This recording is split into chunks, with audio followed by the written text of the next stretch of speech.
video ko ng nakaharap. Hi guys! Ayan.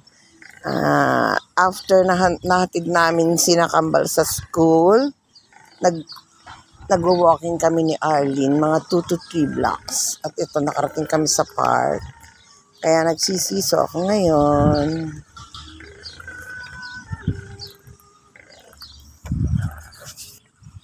Nagsisiso kami ni Arlene.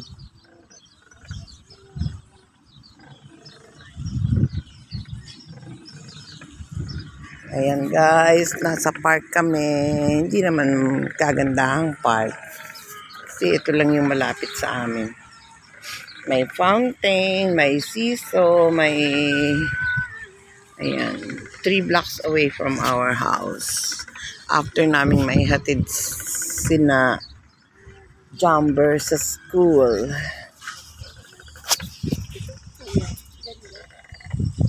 Hindi masyadong malamig ngayon. Oh, kinaya kong isa lang ang jacket.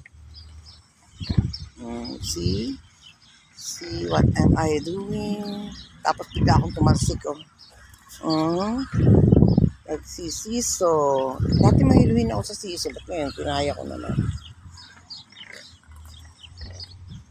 Ayan. This is all for now. Walking ulit kami ni Arlene.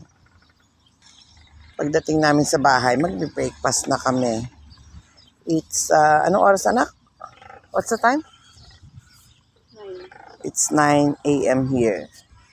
8:7654. It's 4 o'clock in the Philippines.